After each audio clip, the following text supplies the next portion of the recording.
Appelez RMC au 32-16, 45 centimes la minute. RMC Bourdin Direct, bureau de vote, Jean-Jacques Bourdin. Il est 9h30, merci d'être avec nous. Parlons du pouvoir d'achat avec notre invité Sylvain Maillard, qui est député La République En Marche de Paris. Dans un instant, après avoir réécouté notre président Magnien du jour. RMC Bourdin Direct, président Magnien. Président, coup de com', coup bas, coup fourré du monde politique. Matinée spéciale pouvoir d'achat sur RMC. Oui, et on va réécouter cet engagement du candidat Emmanuel Macron. C'était le 8 décembre 2016 sur RMC et BFM TV. Ce que je veux faire, c'est supprimer les cotisations maladie et les cotisations chômage que paye le salarié. Pour un couple qui est au SMIC aujourd'hui, ça fera un peu plus de 500 € par an de gain, parce que je vais le financer par de la CSG. Mais ça veut dire que qui paiera? Ce sont les retraités hors les petites retraites, parce que l'engagement que je prends ici, devant vous, c'est que toutes les petites retraites auront leur pouvoir d'achat protégé avec moi. Engagement ferme, et entre-temps... Je me souviens très bien de cela. C'était il y a 1 an et demi. Un peu plus d'1 an, oui. Entre-temps, ça ne vous aura pas échappé, Emmanuel Macron a été élu président de la République et la fiche de paye est devenue un véritable outil de communication politique. Les membres de la majorité le répètent en boucle sur les plateaux.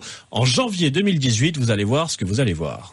La réalité, c'est l'augmentation des salaires nets de tous les salariés à la fin du mois de janvier. Fin janvier, lorsqu'on on aura reçu la feuille de paye, que tout le monde constatera qu'il y a un plus, on se dira que très concrètement, des choses ont été prises en compte. Nous allons donner un 13e mois à tous les salariés et ouvriers de France. Donc nous allons, pour la très grande majorité des Français, redonner un 13e mois et redonner du pouvoir d'achat. Ça n'est jamais arrivé. Une augmentation, un plus sur la fiche de paye. Vous allez voir ce que vous allez voir. Un 13e en bas mois, de la fiche de paye.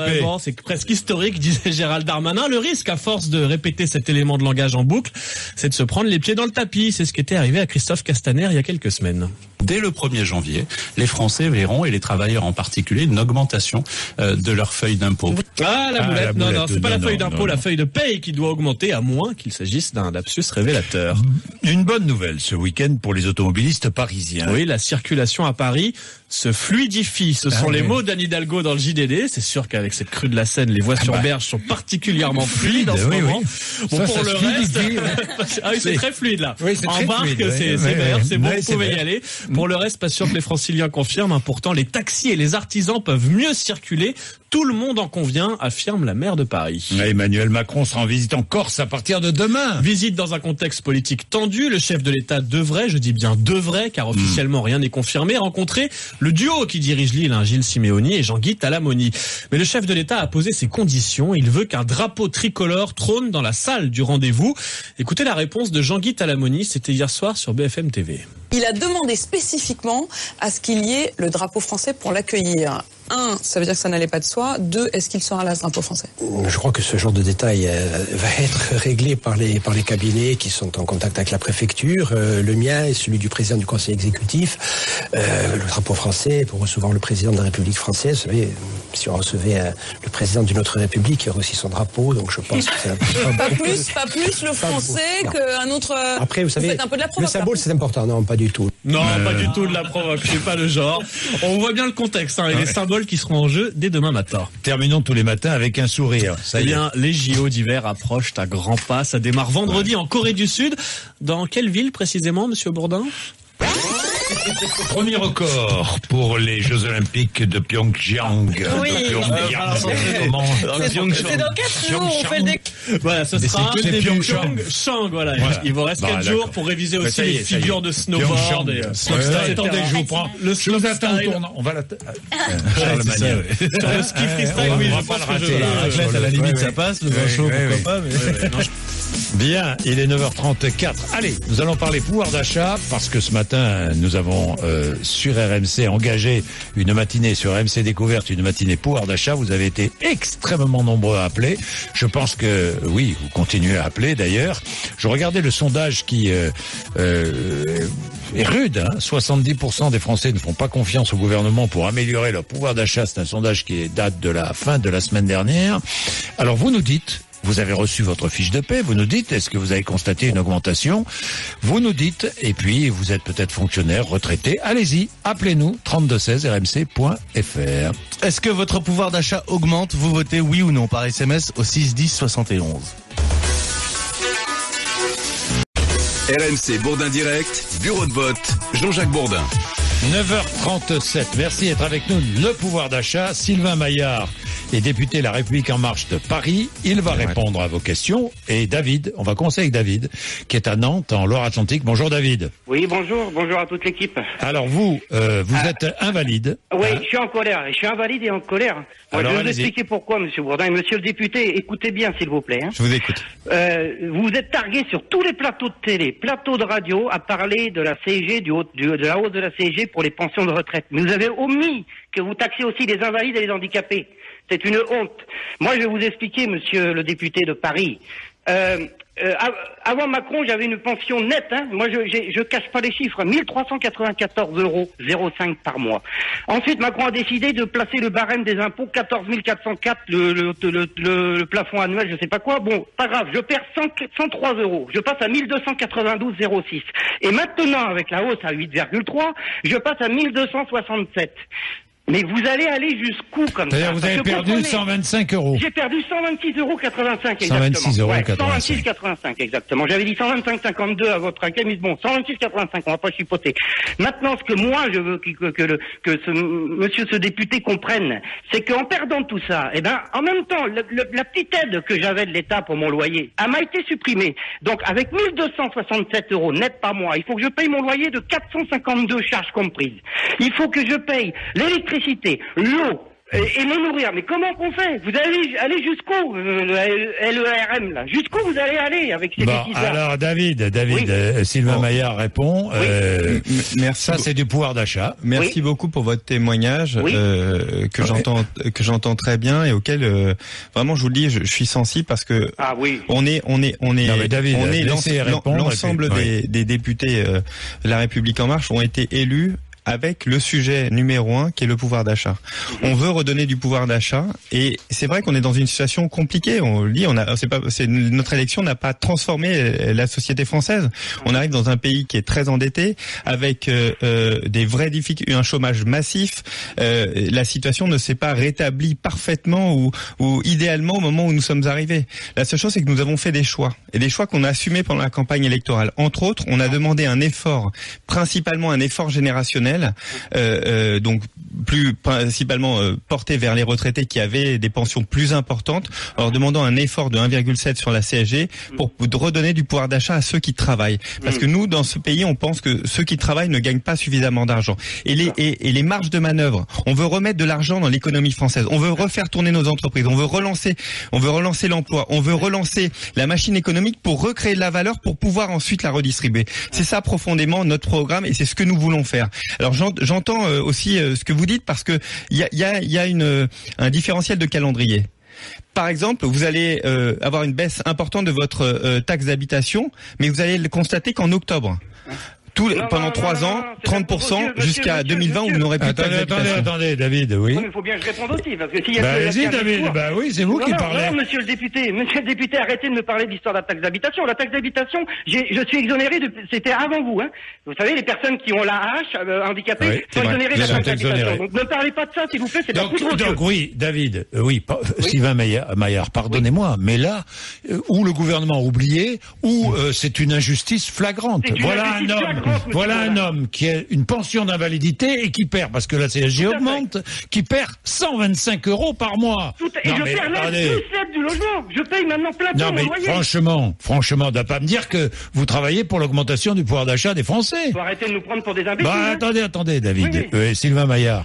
Alors écoutez, il y aura toujours des cas particuliers. Il y aura toujours des cas particuliers, mais c'est dommage. Non, mais attendez, on fait de la politique, on assume les choses. Je suis pas toujours à vous dire. Vous assumez donc la baisse de 125 € par mois. Monsieur.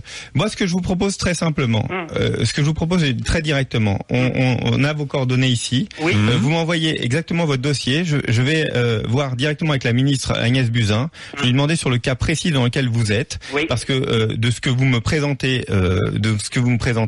effectivement, là il y a un souci. Il y a un gros souci, moi je vais pas vous dire faire la langue de bois, je sais tout. Je vous dis, donnez-moi le cas précis, je le propose et je vous écrirai directement. Je m'engage cette semaine à vous répondre. David, nous suivrons. Tout ça, moi. Ici, nous prenons toutes vos coordonnées. Merci, David. Merci, monsieur Bourdin. Salut, David. Merci. Rodolphe. Oui, bonjour. Vous êtes ingénieur. Oui. Autre cas de figure, vous avez 37 ans, vous êtes à Mandelieu dans les Alpes-Maritimes. Exact. Et donc moi j'ai regardé mon bulletin de salaire et j'ai perdu presque 100 €. En salaire net? En salaire net. Mais donc, comment se fait-il? Je ne sais pas trop. Les bulletins de salaire sont très très difficiles à en comprendre. Là, il faut que j'aille voir les RH. Mais donc la CSG a augmenté et en même temps, ce qu'on devait me défalquer, ça représente rien. Non, donc là, je suis presque à 80 €, donc il faut voir selon vous avez les mois. perdu 80 € par rapport. Regardez, c'est simple. Regardez fin novembre et fin janvier. Vous n'avez pas de prime hors prime et tout ça. Hein. Non. À salaire brut équivalent, sans prime, sans rien. Vous avez perdu. Oui, j'ai perdu. Alors combien gagnez-vous, Rodolphe? Moi, je suis à 3008 brut et donc 2007 net. 2007 net. Et vous avez perdu 80 € en salaire net. Voilà. Alors, comme disait le monsieur d'avant, c'est que des fois, ça se joue... on tape souvent sur la classe moyenne. Alors, moi, je veux bien aider, mais je paye déjà beaucoup d'impôts. Je continuerai à payer beaucoup d'impôts puisque les impôts sont calculés sur le brut. Et donc, 80 €, là, je viens d'acheter un appartement. Oui, donc, je sais bien qu'on est un peu privilégié parce que je gagne pas le SMIC, des choses comme ça, mais ça devient très difficile. Oui. Et c'est toujours les mêmes, on tape toujours sur les mêmes, j'ai l'impression. Écoutez, moi je vous invite à vous rapprocher des RH parce que je suis aussi chef d'entreprise et je peux vous dire que j'en ai fait des bulletins de paye comme tous les mois et personne n'est perdant. En tout cas, tous ceux qui ont une fiche de paye ne sont absolument pas perdants. Au contraire, gagnent au moins 2% sur leur dernier salaire. Donc je vous invite vraiment à vous rapprocher parce que là, il y a peut-être un problème technique.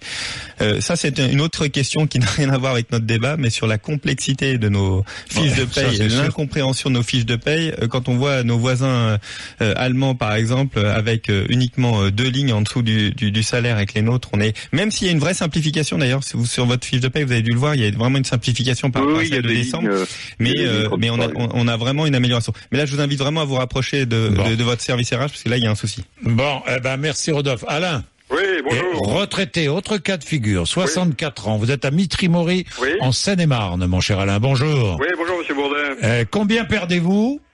Écoute, avec ma femme, nous sommes tous deux d'anciens agents de la fonction publique.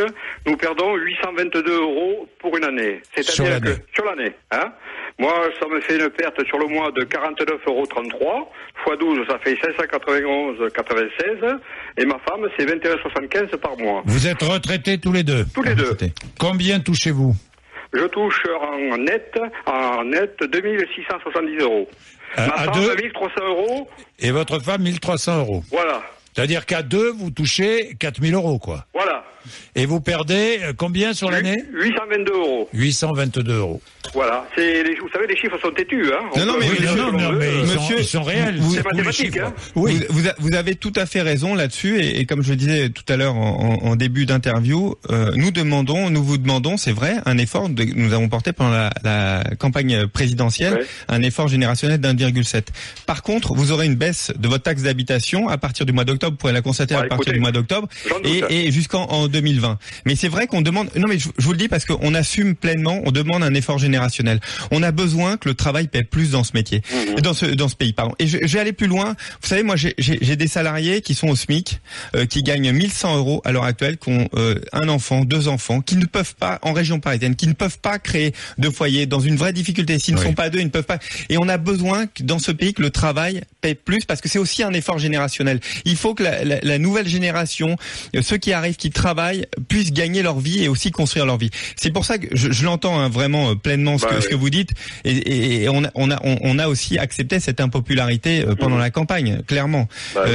Par contre, vous serez, dans le cas précis dans lequel vous êtes, puisque vous gagnez moins de 5000 € net au global, vous serez défalqué en fait de la taxe d'habitation, donc vous ne serez pas perdant. Oui, le problème c'est qu'il va falloir qu'Alain attende le mois d'octobre. Un an, quasiment.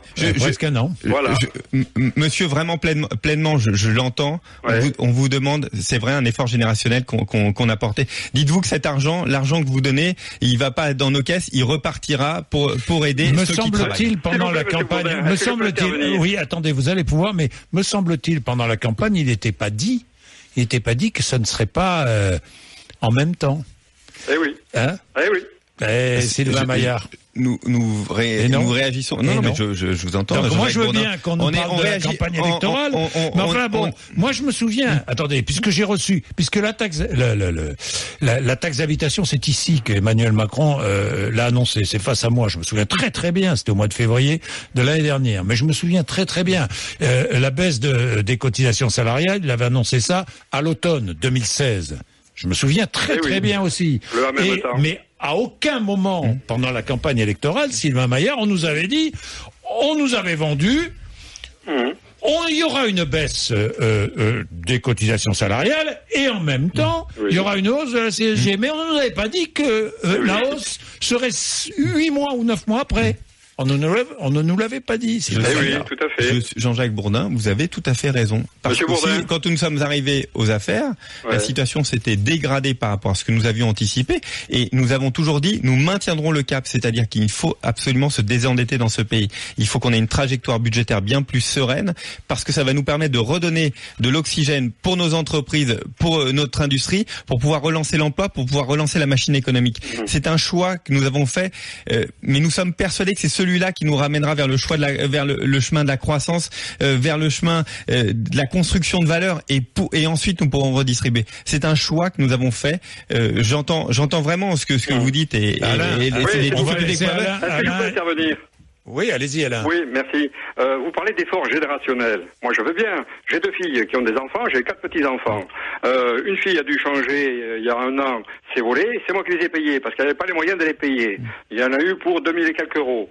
Ma seconde fille a dû changer sa voiture d'occasion. J'ai participé à hauteur de 3000 euros. Et maintenant, avec ce que vous me prenez moi régulièrement, je ne pourrai plus aider mes enfants. Alors l'effort générationnel, je vais bien. Mais à ma famille, il ne pourra même pas s'appliquer. Alors l'effort générationnel familial, ça a toujours existé de tout temps, et tant mieux. Mais tout le monde ne bénéficiait pas forcément d'une famille ou d'un père comme vous êtes, prévenant et qui aide sa famille. Nous, ce qu'on veut, c'est que le travail paie plus. Que ceux qui travaillent gagnent mieux leur vie, qu'ils n'aient pas demandé à leurs parents en permanence, qu'ils n'aient pas demandé à leurs parents d'avoir une caution pour trouver un logement, par exemple. Ça fait partie de ce qu'on veut changer dans le logiciel français. Ça demande des efforts, c'est compliqué. C'est pour ça aussi que je suis là pour l'expliquer, que nous sommes là pour l'expliquer. Mais on est dans une trajectoire vraiment d'amélioration dans ce que l'on veut. Après, il peut y avoir aussi des facteurs et des curseurs sur lesquels nous devons écouter et nous devons vous écouter. Mais ce que nous voulons, c'est que le travail paie plus. D'accord. Écoutez, j'ai écouté ce matin une dame là, qui avait une augmentation de 4 euros sur son salaire. Vous pensez qu'avec 4 euros, on peut vivre dignement? C'est pas sérieux. Alors attendez, 4 euros, c'est qu'elle travaille pas à plein temps, parce qu'il n'y a pas une augmentation, c'est un peu plus de 2 points. Si vous êtes au SMIC, vous avez une augmentation un peu plus de 20 euros par mois ce mois-ci. Donc 4 euros, c'est qu'elle travaille pas à temps. Merci Alain. Merci Alain. Merci. Il est 9h50, 10h-10. Une pause. Est-ce que votre pouvoir d'achat augmente? Vous votez oui ou non par SMS au 6 10 71. RMC Bourdin Direct, bureau de vote. Vos messages ce matin. Marc nous écrit: Emmanuel Macron nous prend pour des buses. Fiche de paye de mon épouse plus 15 euros. Ma retraite moins 23 euros de CSG. Augmentation de notre mutuelle, de l'essence, de l'autoroute, d'EDF, etc. Alors de qui se moque-t-on? J'ai ce message aussi qui est le seul à me dire oui, j'ai eu une augmentation à environ 164 euros. C'est le seul message qui parle d'augmentation ce matin. Gaëtan nous dit: comment le pouvoir d'achat peut augmenter alors que le carburant indispensable a bondi? Chez moi à Nevers, le gazole a pris 12 centimes le samplon, 9 centimes le 85 avec lequel je roule, plus 10 centimes. Ramené à l'année, ça fait énorme. Voilà ce que nous dit Gaëtan. Alexandre qui écrit: ceux qui se plaignent du pouvoir d'achat feraient peut-être mieux de comprendre que l'État peut pratiquement rien face au marché. L'économie des 30 glorieuses, les retraités en ont bien profité. Ils ont endetté la France. Alors maintenant, ils payent comme tout le monde. Voilà ce que nous dit Alexandre sur le Facebook Bourdin Direct. Cécile nous dit: 37 euros en moins ce mois-ci sur ma retraite ce 5 février. Merci, mais on le savait. Voilà pour Cécile sur le Facebook Bourdin Direct. Est-ce que votre pouvoir d'achat augmente, oui ou non, par SMS?